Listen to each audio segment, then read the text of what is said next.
Greetings, everyone. This is Pamela Lorenzo, host of the Leaders Web podcast. For today's guest, episode number 251, I have another wonderful guest, my new friend, Brittany. She's from Texas. We connected through our good common friend, Krystal Hillie, a wonderful publisher.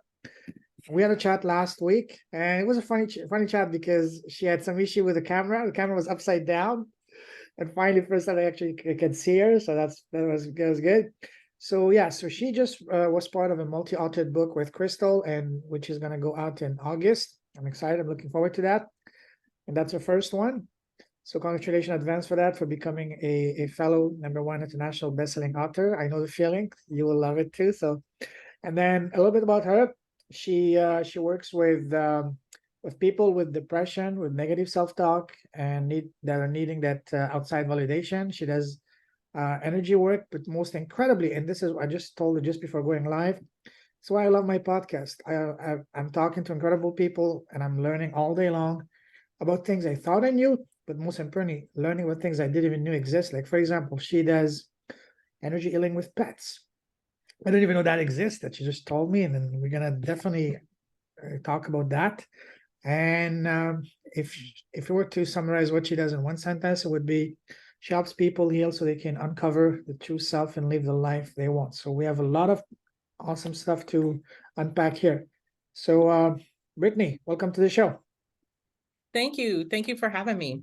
I'm super excited. Pleasure's all mine. I'm excited as well. I'm looking forward as well, especially about the energy healing with pets. We can do an entire, not just episode, a season, entire podcast just on that, because I'm sure you have some incredible stories. But anyways, first and foremost, the kind of conversation I like to have on my podcast is to have a look under the hood, so to speak, to see what's in your heart and have a heart-to-heart conversation. Hence the name Leaders with Art, because what I want to achieve to my podcast is, sure, we're going to talk about your business, but what I really want to know is, who's Brittany as a person, as a human being, first and foremost. Because if you can't connect with someone as a human being, you're not going to talk to them, let alone do business with them. So, ready? Yep. All right. So first of all, tell us, how are you doing today? I'm doing good. It's a Monday, ready to rock and roll. Yes. Look at Monday as a beautiful new start for a powerful week. Absolutely. Yes. All right. Now, tell us. To start with, I'm going to start with a series of, before I even start the series of rapid fire questions, tell us, for people who don't know you, over and beyond what you just said, who's Brittany as a person, as a human being? Okay. I am an intuitive healer and coach for both people and their pets. I love to be out in nature, in particular waterfalls. They do something for me. I love to, like, if I can actually get down at the bottom of one and be like in the water, it's great. Animal lover, of course. That's why I have a thing with animals. I love to read and garden, grow things. I like living out in the country. Like to travel, and I love to go to the movies, actually go to the movie theater. There's something about being in the theater and the experience of that. Oh, yes, absolutely. Now, to start off, as I said, I'm going to ask you a series of rapid fire questions to further get to know you. First of all, tell us, what makes you happy as a person? Dogs make me happy. There's like an instant happy when I'm driving. My neighborhood dogs, when I'm driving home, they hear my car and they start pacing with me down the street. And so I can't help but smile, because I know that I'm going to give them treats and I'm going to love on them. And so it's just funny to see like the 5 or 6 dogs come running alongside me as I'm going down the road. Sometimes I have to stop because they get in front of me and I have to wait. But yeah, so those always bring a smile to my face. And I'll act completely silly with a dog. I mean, I won't even care. Absolutely. I love that as well. Now, tell us, what makes you smile? There's a lot of things, but the first thing that comes to mind is butterflies. I have a thing with butterflies, always have, and I associate them with my dad. So it's typically I'll see one when I'm thinking about him, or if I'm like mulling over a question about something, and then I'll see a butterfly, and then like the answer will pop into my brain. So those always make me smile, because I feel like they're little messages from him. Oh, I see. Beautiful. Now, let's take the happiness factor, not just a couple of notches higher. What makes your heart Sing. What makes your soul come on fire?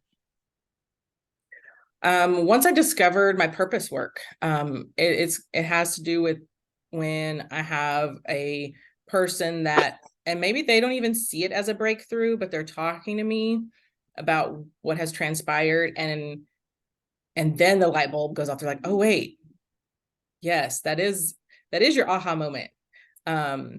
So I like seeing them transitioning and moving away from some of the old patterns that they have, and them just that light bulb coming on to them. It's just amazing. Beautiful. What makes you sad and angry? Anything with maltreatment of animals, I'm gonna kind of instantly get pissed off, to be honest. I'm with you. I get quite passionate about the treatment of animals and infants or small children, things that can't defend for themselves. So I guess it's almost like a disregard for life is kind of a thing for me. Yes, I'm with you. Now, what scares you?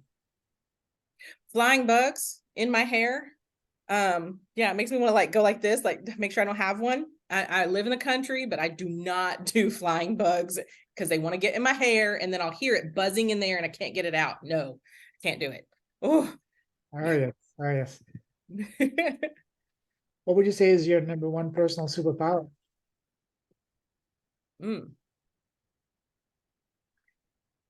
Well, I guess I'm gonna go with what I've had people kind of feedback to me. It's just that the space that I hold for them when we're talking and kind of working through things, the space I hold is it's no judgment. It's like a safe zone. Like they feel comfortable and they can just speak however they want to speak. They don't have to temper themselves, and it allows them to move through some things that they need to move through. And then I can provide them a little bit of, well, what about this? Or how about this perspective? And kind of weave things in and out. So they can kind of come full circle on things. Yeah. Beautiful. Beautiful. Now, you enjoy traveling, right? I do. All right, let me take you now down a different type of traveling, down memory line. Go back to when, when you're growing up as kids, we have people around us, family, teachers, friends, relatives, always asking us, so Brittany, what do you want to become when you grow up? What was your answer to that question as a little girl? I used to want to do physical therapy. I used to want to be a physical therapist. Wow. Back in the day, and I actually started school for that, and then I realized it's more paperwork than actual like hands-on, and I was like, no, I'm not doing that. Yeah, I hear you. Growing up, what was your relationship with school? Did you love school or did you hate it? I didn't hate it. I don't know that I would say I loved it. I mean, it's just something we had to do. So I excelled at it, so it wasn't like a hardship. What was your favorite subject? If I can't say athletics, I'm gonna go with history. Athletics count. Not all histories now. There's some I like more than others, but yeah. Which one did you enjoy more? I preferred things with like the Native American culture, the Egyptian culture, some of the stuff that's like so far long ago and almost forgotten about. But those are those little nuggets of information that are, I think, super important still now. Absolutely. What was your least favorite subject? Oh, well, I didn't like algebra and I did not like chemistry. So both of those kind of deal with numbers. So I don't like the numbers.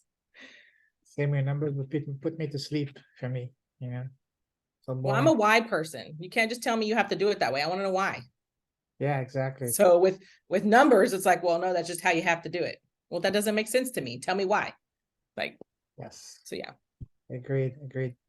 Now, what was your very first job? And do you remember how much you got paid for that first job?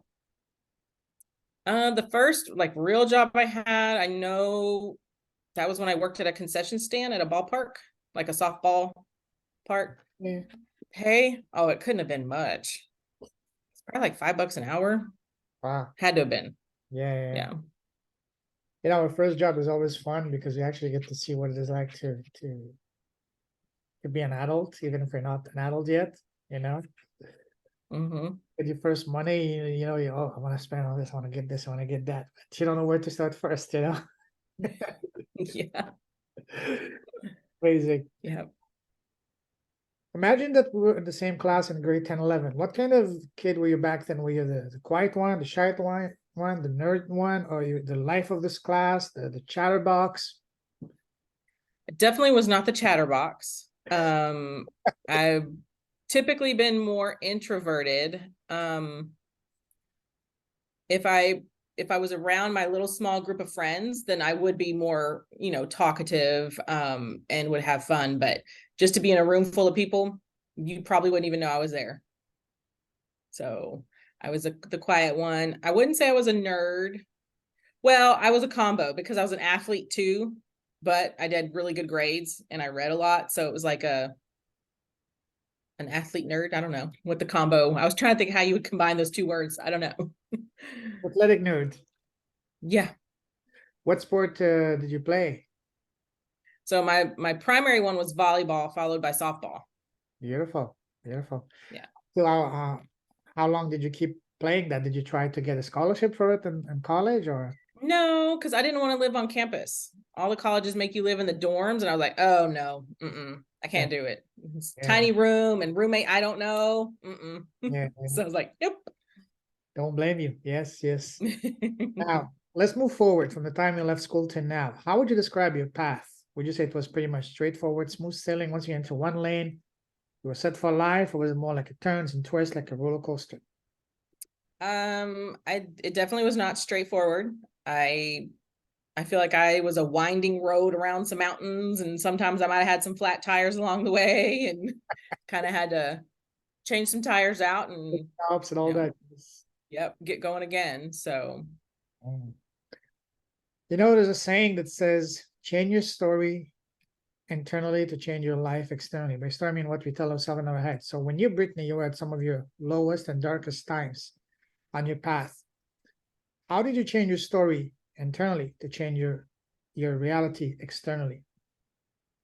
so that's a little bit of what I go through, or actually it's a lot of what I go through with clients now. Because we have a lot of that internal noise going on, right? And so now I don't think you're ever over it, right? I think it's habit forming, and then things will happen and it'll come up and you'll be like, okay. And so now I can at least recognize that it's happening.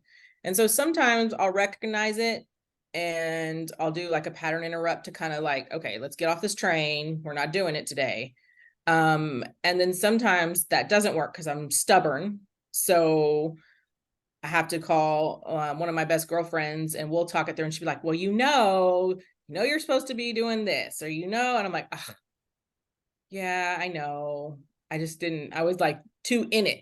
Like I couldn't step back to be like, oh, wait, yes, I know what I'm supposed to be doing. I just, you get caught up in it. I don't try to not feel the emotion, because then I feel like you're ignoring it. So if I'm like either mad or sad about something, typically it's one of those two, then I'm like, okay, I'm going to feel it for a minute. I'm going to feel it, but I'm not going to sit in it forever. Like, because I need to just move through it. And that's kind of the difference for me before, where I would like sit for days, weeks, sometimes in this, heavy space that wasn't productive and good for me at all. And then everything just would come to me subtracted to that funky energy. So it only made it worse. Uh-huh. So how did you get into the business you're in, and tell us about your business? So it just kind of happened. I had been looking for a long time to figure out who I was, and what in the world I was supposed to be doing, because I didn't feel like it was anything I was doing at the time. And I came across a really good teacher, and took some of his classes. Then I came across another teacher and didn't realize the two were married because they don't have the same last names. And so then we started doing trainings on energy work, and I went through and got certifications. And then that's when like everything kind of clicked into place. And I'm like, oh, this makes so much sense. Like how I am the way I am with like wanting to avoid crowds and these different things. And then it was like, once I realized that, then people started showing up that were asking for help. And I was like, oh. And so it just kind of organically became a thing. And just kind of like the pet thing that just organically happened. I wasn't, looking to jump into that. And now I actually just kind of prefer that, where before I used to be like, oh, I gotta know what's the plan, what's the path, what all the logistics, right, of what's going to happen and where we're going. And now I'm just like, well, what'll happen will happen. It'll be how it's supposed to be, and who I'm supposed to help is going to come into my path, and where I'm going is going to be where I'm supposed to go. So tell us about your program. How do you work with them? Is it one-on-one? Is it small class? Is it a big class?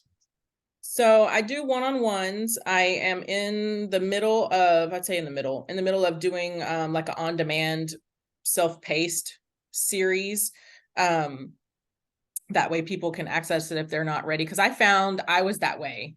Like, I wasn't ready to jump in one-on-one because I was more reserved and like, oh, I'm just not ready. So for those people that are like that, they will have that option if they want to dip their toes in that way. But I like one-on-ones just because I feel like it's more conversational and nobody feels like they're not being heard or they're being left out or anything that they could possibly, there's a lot of things that go through your mind. And I just feel like one-on-one is better to kind of deal with all of that and not have to contend with all those other things. So Beautiful. What do you say is your ideal client? So I don't have a preference on gender. I do tend to attract more females than males, but I do have some male clients. They ideally they want to embrace the change, right? They're seeking to figure some things out, so they're going to be open to that change and open-minded for that, and be willing to put in a little bit of effort mentally, at least, to do the work. That would be the ideal client. So I don't have a lot of parameters because I try not to, because I want to just, whoever I need to help, I'm going to help, right? But if you're not open-minded, that's going to kind of slow some things down. What is your irresistible offer? Oh, I would say if you're wanting to uncover who you really are and stop all the mind chatter, little chatty monkeys we have in our brain, and have like a fulfilled life and be able to create the reality you want and not need anyone else to have your joy and happiness come around, then that's what we can uncover and work towards. Beautiful. Share with us an example of the most remarkable transformation you've seen from one of your clients so far. Pet or human? Oh, one of each, if you can. Okay. Human wise, I have a female client. She's the first one that came to my mind. She had a very traumatic upbringing, and that kind of translated into the relationship she sought after. And now she's in a good relationship, but very negative mindset, very I don't even know some of the right words to describe it, but she definitely did not have any self-worth. She did not value herself. I mean, I was just like, wow, she doesn't think she has any value at all. And so I've worked with her quite a bit. And so not only has her relationship with her partner gone better the way that they communicate, but she went to get a new job and she was talking to me about what to ask for her salary. And I was like, no, you need to ask for what you want. You're worth more than that. Don't do that. And so she did. She bit the bullet, got out of her comfort zone, because that's what it is, right? We're comfortable with our what is certain, what we're known. And I had to get her to be okay to be comfortable not being comfortable. Sounds weird, but and so she got what she asked for. So it was like I want to say it was like a $25,000 a year raise from what she was making. So that was a huge monumental step for her, just because she did not have much self-worth from all the stuff that her mind was telling her from experiences over the years. So I'm really, really proud of her. And she's come quite a long way, especially not just with that, but with everything is not always instantaneously negative with her. So just the way that she'll view things now, or, you know, the way she'll speak, not everything is always so negative. And with pets, there's two, but I'm going to go with the one, I think. So I had a male client contact me who's in one of the armed forces, and his rescue dog, she wasn't fond of him. Like, he couldn't even be in front of her in his uniform. And I was like, well, I can already tell you why. He's like, okay.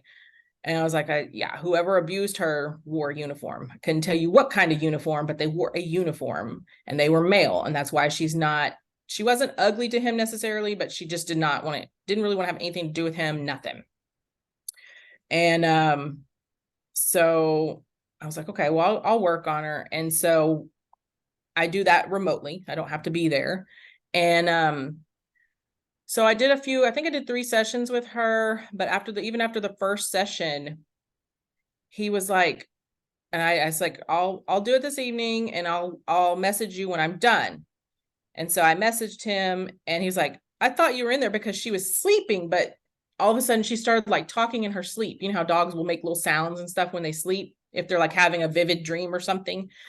And he was like, she started doing that all of a sudden. And he's like, I figured maybe you were doing your thing. And I was like, yeah, that was me.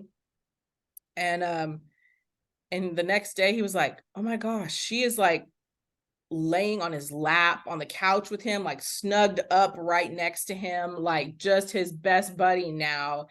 And she doesn't have the anxiety that she had about men in particular, but especially with the uniform. And she kind of had an oddity with being on like tile floor, not concrete or any other slick floor, but tile was a thing for her.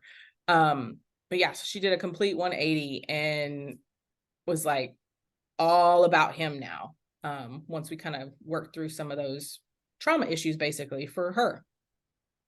Fascinating. So what exactly do you do first with a pet, and then with a human to really help them to access their past life readings or things like that? Or what exactly do you do? So I just kind of, well, with animals, and I'm not one of those that typically speaks out loud when I do any kind of work. It's more in the mind. So what I'll do is I'll I have to have permission from the owner, but I'll go there, and we'll, mentally we'll get together, and I'll start the work, and I'll just kind of have a conversation with the animal, like as we're the same, whether it's both animals, both human, whatever. I don't know. I don't worry about that part.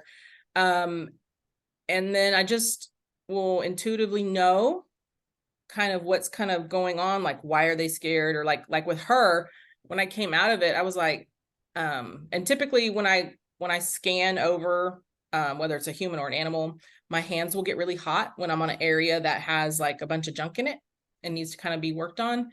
And I was like, man, I really got a lot of heat on her back end. I was like, does she have hip problems or anything? He's like, actually, yeah, she does. She has really bad hips. And we think that that's where most of the abuse, like she was hit in the back end. And I was like, well, that's kind of what I was picking up on. And so, but yeah, so like for her, because she needed security, she needed to know that he was safe and that he would protect her and that she didn't have to fear him. So a lot of the conversation I did with her, talking wise in the mind, was about that. And then what I go through and I'll just clear out any kind of negative or stale energy that's within her, because they have chakras just like we do. And so I'll clear those out, and then I replace them with a bunch of love and light energy. And that way she feels whole and steady and not in this dense fear and anxiety place. And so it's a little bit of the same process with humans.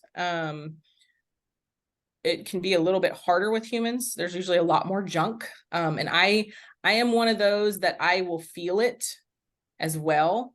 So like I'll not only their emotions, but pain.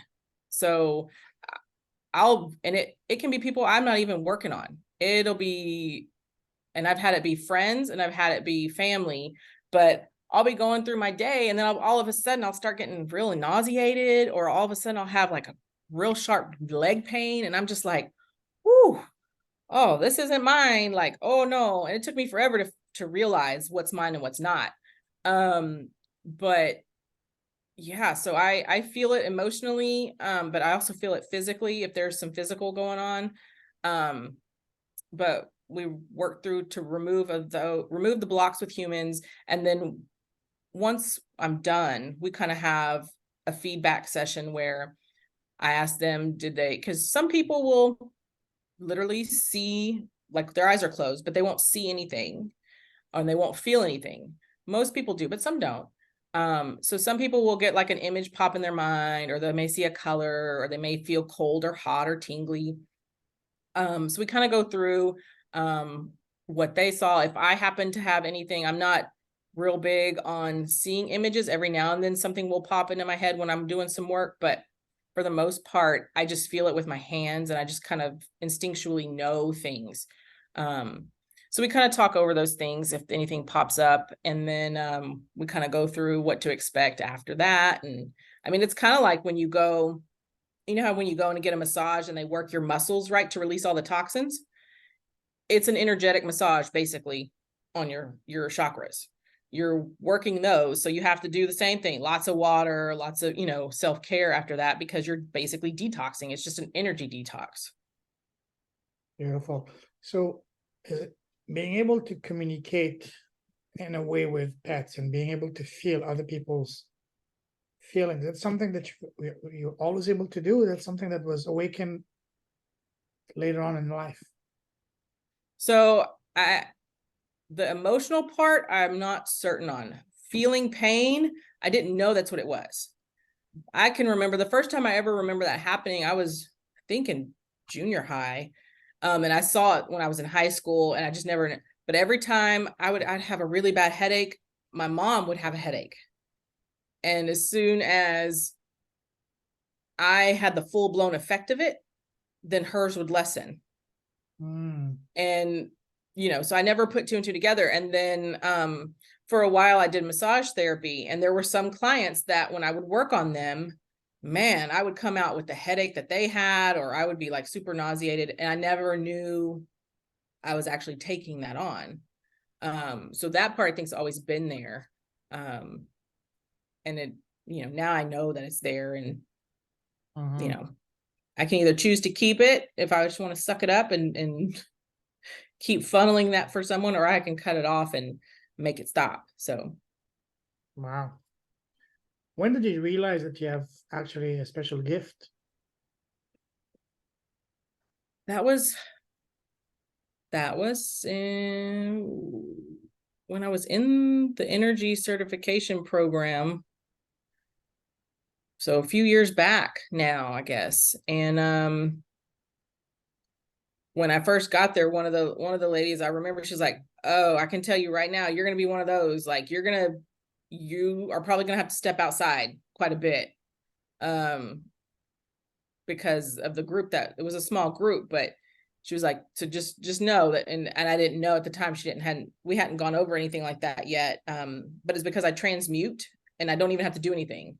So I transmute continuously, which means like if you've got funky energy around you, or if there's a lot of just stuff swirling around, my body just naturally dumps it and makes you feel better. But if I don't do stuff to feel better, then I can feel like crap. So that came up there. And then when we learned about when you're empathic, the different types of empaths, I'm like, okay, this is all starting to click into place now. So now I know what it is and how better to utilize it. So yeah, I didn't always know it for sure. Are you able to feel it even as complete stranger? Like, let's say you're at a supermarket at the cashier line and the cashier girl, for example, are you able to feel the energy if there's any pain? Are you able to feel it?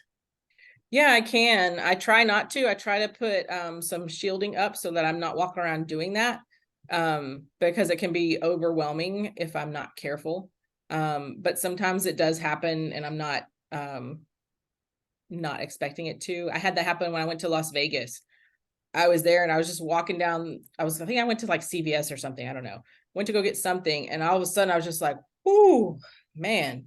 And I was like, oh, I didn't shield. Let me hurry up and let me put this on real quick. And as soon as I did my stuff to put my shield back on, I was like, okay, now I'm feeling okay. But it was like, it can be very overwhelming if you're sensitive to energy. And yeah, so yeah, I try not to pick up on it if I don't, but it does happen. Wow, powerful. How are you getting your clients for your business?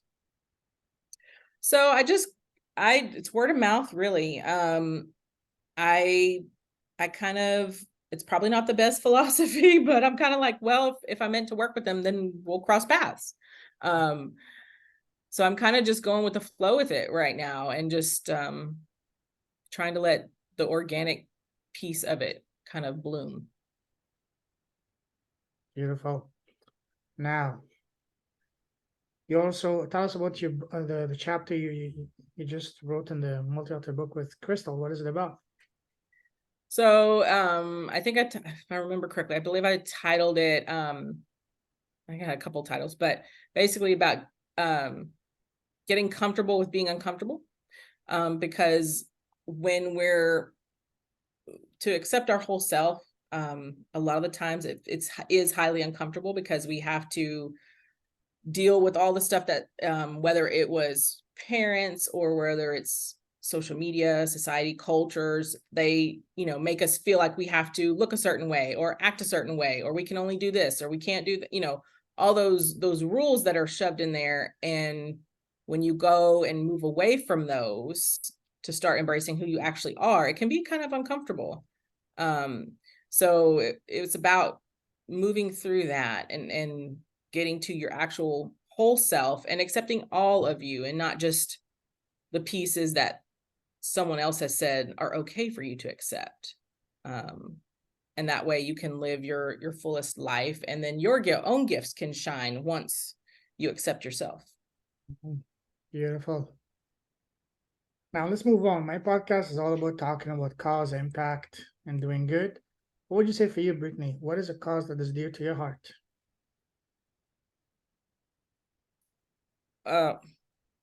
In general, well, the rainforest popped into my head first, but then there's animal ones too. I've always had a thing with rainforest being destroyed because of the medicinal plants that we lose. But then second to that, or they might be dead even, to be honest, would be the animals that are mistreated, and there's just a whole thing with that. Wolves are a part of that, and wolf dogs, they're very misunderstood. But yeah, as far as causes go. Yeah. Speaking of that, what would you say is your mission in this lifetime?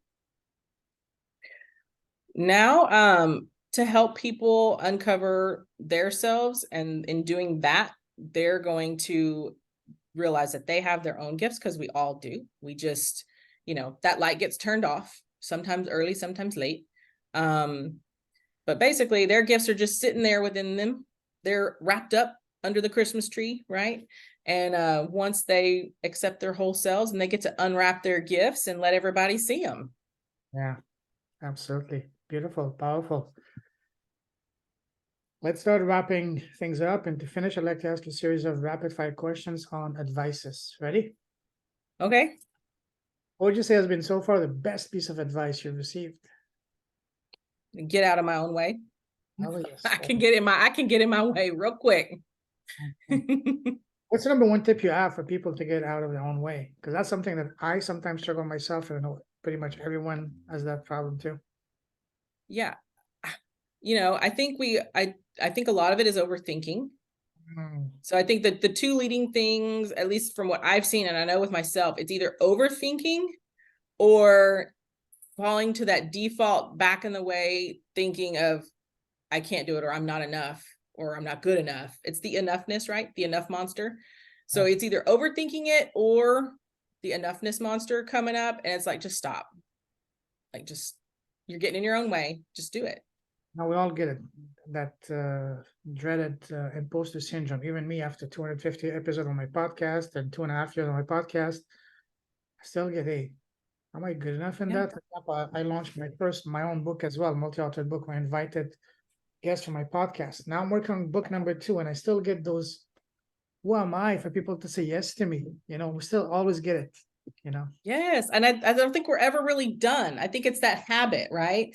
And so, you break the habit, but then every now and then it tries to sneak back in because you know what? Maybe you need to flex your new habit muscle, is the way I look at it.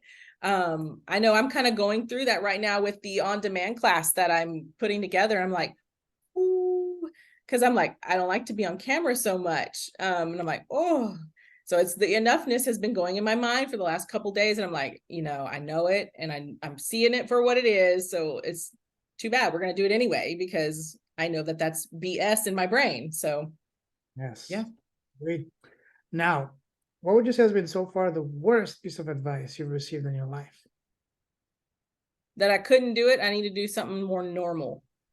The normal, like, really? Who is anyone else to tell me first of all, to tell me what my normal is, and then to tell me what I can and can't do? Like, no. Yeah. Play So, safe, get a job. Who do you think you are? We all hear that all day long. yep. Now, imagine that you were blessed with a time machine and you can go back in time and sit face to face with 18-year-old Brittany. What's the number one piece of advice you would give to her knowing all that you know now?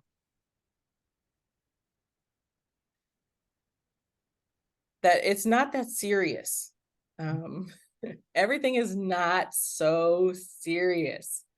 I was always a very serious kid from when I was 8 years old on. And that you need to balance it out, the fun with the serious. Beautiful. Love that.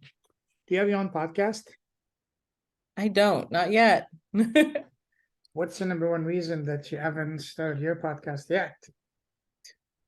Probably the whole being on camera thing, to be honest. Yeah, I was the same because I thought my nose is too big, I had no hair, always self-conscious, I don't have an audience who's gonna listen to me, I don't have a PhD. But you know what? It doesn't matter. What matters is what people are focused on is your message, your gift. Yep, That's something that's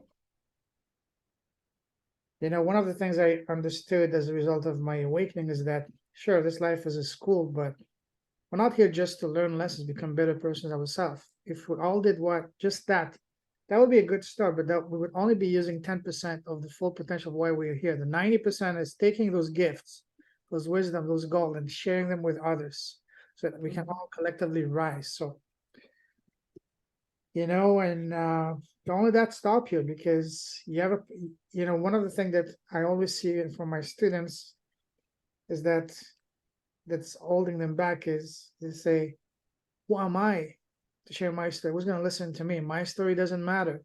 My voice doesn't matter. Yes, it does. The fact that you've been so far, you've made it this far, you've overcome so many challenges so far. That alone is a story by itself. That alone is you've been blessed with tremendous gifts and lessons and goals to share. So don't let that stop you. Go for it. Yep, exactly. So imagine that you had your podcast today, and today you're interviewing the most special person in the world, and that is yourself. What's the first question that you want to ask yourself? don't think too much. The first thing that comes to your mind. Probably what has been the hardest part of doing this. Mm. And what's your answer? I would say really turning off the need for others to understand. Mm. Like they don't have to see the vision that I have of what my purpose is, right? And I was listening to a training not too long ago, and they had the perfect analogy for this, and I was like, oh my gosh, that's dead on. And what it was basically we each have our own purpose, right? It's our own prescription for our life. You don't put on someone else's prescription glasses and expect to see, right? Because you do that and your eyes are like, whoo, I don't know. So we can't expect others to understand what our purpose is because it's designed just for us. So it's just my prescription for my life and my purpose work. So I don't need to have anyone else understand it because it's mine. Just like I don't need to, and I don't have to understand theirs. Agreed. Beautiful. Now, if you had the entire world watching you right now and you have 30 seconds, what would be your message? To be kinder to yourself and really look inside and accept all of you, even the parts you don't like or you think aren't pretty or whatever. That's just noise, and just accept it. Accept all of you. And you'll be so much happier. Beautiful. Love that. The last question that I like to ask my guests, and that's my favorite question to ask, and that is, what is the smallest thing you've done so far in your life? And by small, I don't mean something small, I mean the one thing that has had the deepest, most profound positive impact on both your life and business. For me, for example, has been starting my podcast. It completely transformed my life. What about you, Brittany? I would say to stop people pleasing. Oh, yes. Yeah. So and it's, again, that's a habit, right? So I have to make sure I don't fall back into that. But once I stopped, or I realized that that's what was happening, because I didn't even think I was doing that. And then it was like, oh, well, it is okay for me to be me. It is okay for me to be different in this way or that way. It's okay for me to look the way I look. It's okay for me to think the way I think, because I'm not pleasing anyone else but me. So it's okay. And I can do work that people think is woo woo or whatever. And I don't care, because I'm doing me. I've accepted me, and that's what I need. Beautiful. Love that. If someone wants to connect with you, what's the best way to do so? So I have a Facebook page, and I have a website as well. So, I named it, the Energy Ninja, for a couple of reasons. One, energy work, of course, is a lot of what I do, even behind the scenes of things. But and it's a ninja because it's invisible, right? But I have always get the comment, because I will ninja into a room and ninja right out, and everybody will not even know. Because I'm just like that person. Like if I'm ready to go, I'm gonna peace out. I'm gonna go. If I'm ready to be there, I'm gonna creep in and be there. I'm not one of those that has to be flashy and right up in there. So yeah, the Energy Ninja is on my Facebook page, and then my business website as well. So Beautiful. Listen, Brittany, absolute pleasure talking to you. Love your story, love your passion. Can't wait for your book uh, the book that you're part of goes live. I'm cheering for you. I know it's going to be a massive success. thank Keep you. shining your light, keep blessing the world with your presence, with impact, with everything you do, with your vision, your mission. Stay safe, stay awesome. God bless you, my friend. Talk to you very soon. Take care. Great. Thank you. You too. Bye-bye.